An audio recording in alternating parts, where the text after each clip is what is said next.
Welcome back to my channel. J. Marie is going to join me for this video because she is acting like a crazy person today.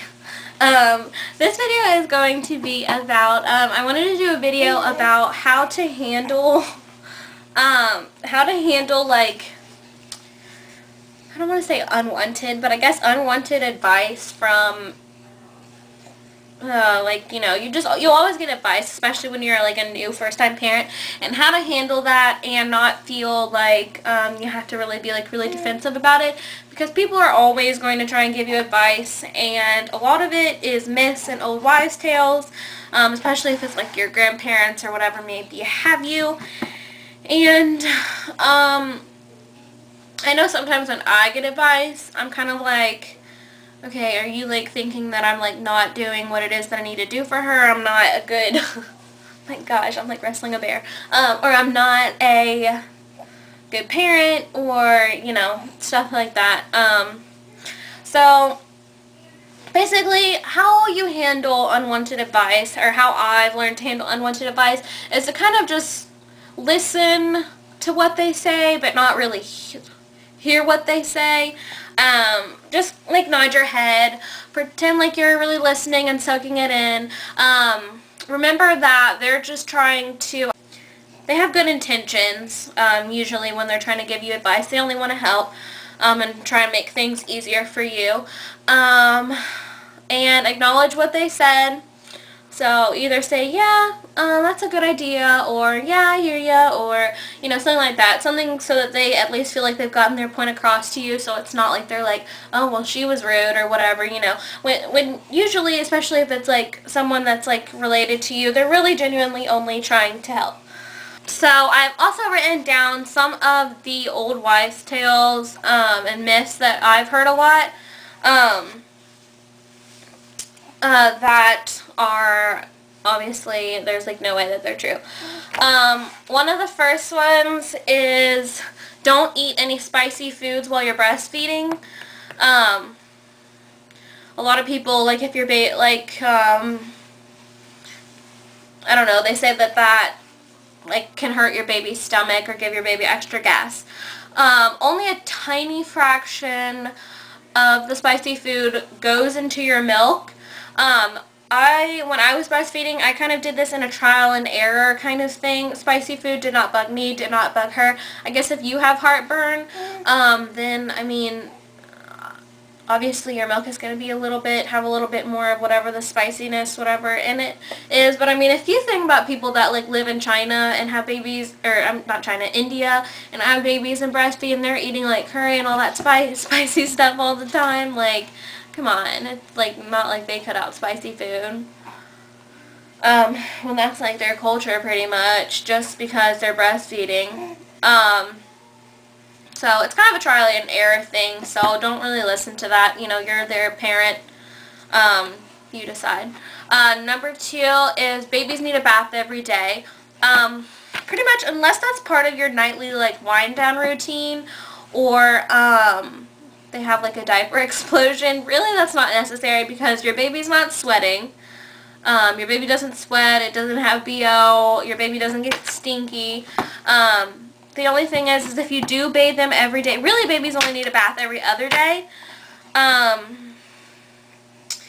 For her, it's part of her nightly routine. She loves being in the water. It really winds her down. So I do give her a bath every day, but I have to make sure to like moisturize her skin like twice a day, because she does lose a lot of moisture always being in water like that. Number 3 is, be quiet because the baby's sleeping, or why don't you put, like, the babies don't have to sleep in dark, and babies usually don't have to sleep in quiet.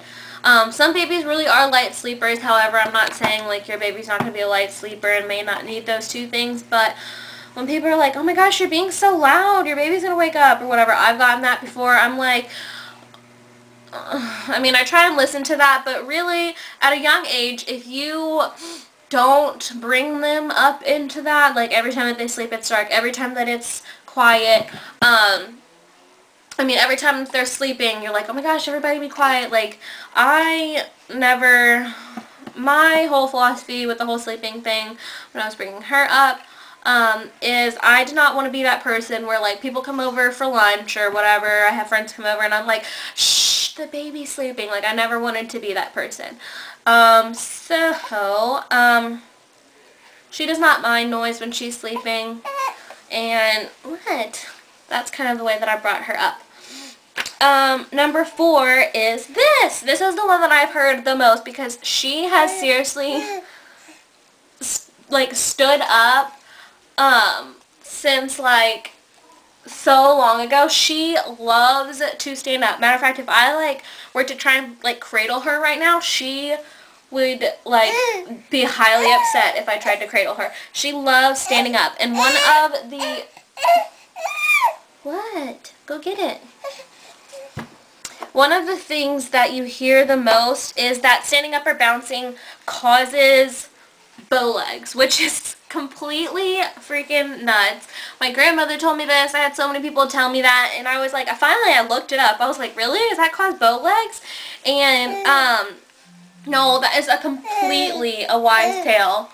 And, really standing up helps them with their center of gravity, and it's, like, developmentally stimulating for them, so really it's not that big of a deal. She loves to stand up, and she loves her balancer. She loves to bounce around, so, yeah. Number 5 is babies should be woken up to be changed at night. Diapers nowadays are so absorbent, whether they're cloth diapers or disposable, they are so absorbent. You do not have to wake your baby up in the middle of the night, especially once they start sleeping through the night, to change their diaper. Pee, urine is sterile. Obviously, don't leave them in a poopy diaper. But just apply a little bit of rash cream, or a barrier cream before, you see the pen? Oh, you see the book. Or a little bit of a barrier cream before nighttime, and you will be fine. And another thing was in the summertime, I got a lot of when I would have her out in the sunlight, they'd be like, "Oh, cover up, don't put any sunscreen on her." And really, my bra has been showing. And really, that's not true either. It's fine to apply when needed, like after clothing. So like if she was wearing this, I would only do it on her arms and her face.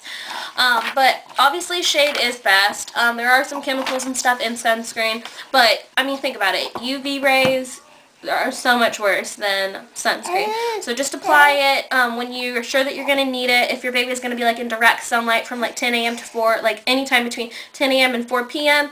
I put it on her like when I went to the 4th of July parade and stuff, and I knew it was going to be hot and knew she was going to be in the sun. I made sure to put it on her then. Look at her.